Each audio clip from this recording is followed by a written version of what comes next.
I think that definitely the most successful part of our creative audio research project was the overall concept and structure. By framing the YouTube algorithm as a tram journey, listeners are more likely to stay engaged as there's somewhat of a linear story to follow. And it also gave us the opportunity to construct an immersive, vivid atmosphere. This definitely also helped to soften the delivery of some of our more academic and statistic-heavy sources, which could otherwise be pretty inaccessible in audio-based media. On the other hand, the most problematic aspect of our piece would have to be that it was a bit too consistent. We probably could have included a few more sound textures or even alternated between narrators rather than just having one. This could possibly impact how long listeners are able to stay engaged and focus on our piece, as we do risk boring them a little. In terms of theoretical concepts that relate to my learning through this project, I can't not mention the David Gauntlet article from week 2, which is about his philosophy when it comes to media studies. I think that through the vlogs have always had that same approach of learning with media rather than about it, but I think that when it came to learning about audio-based media, which is something I'm less familiar with, I was definitely a lot more challenged. And as a result, I began to learn a lot more about what this philosophy actually meant. As someone with no prior experience in audio-based media, I had a really hard time envisioning what my end project would actually look like. But this was really to the benefit of my own learning, because while there are a few examples I could use to reverse engineer from, on the whole, I had to truly learn with the media that I was trying to create. And that meant really experimenting and moving forward, rather than looking back at what has already been done previously.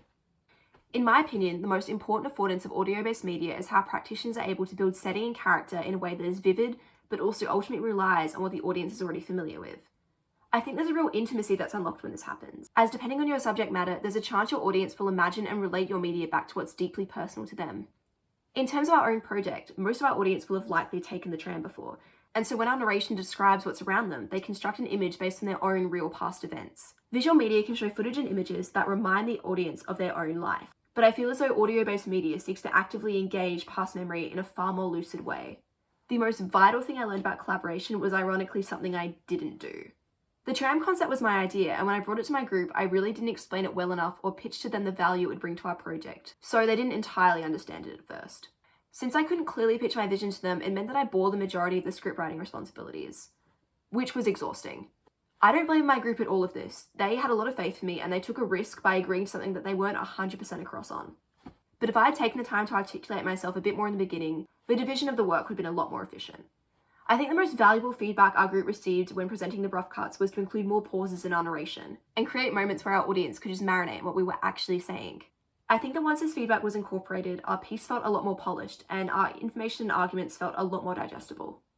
Overall, I'm incredibly happy with my group's final project. I think it's really informative and engaging, and I'm especially proud given that none of us have any prior experience in audio-based media. I'm also really happy with the development that I've undergone as a media practitioner. I've learned new technical skills when it comes to sound, I've stretched myself as a writer, and most importantly, I've learned the importance of clearly communicating my own creative vision, and also how to be fair and flexible with it and turn my creative ideas into something that's wholly a collaborative effort.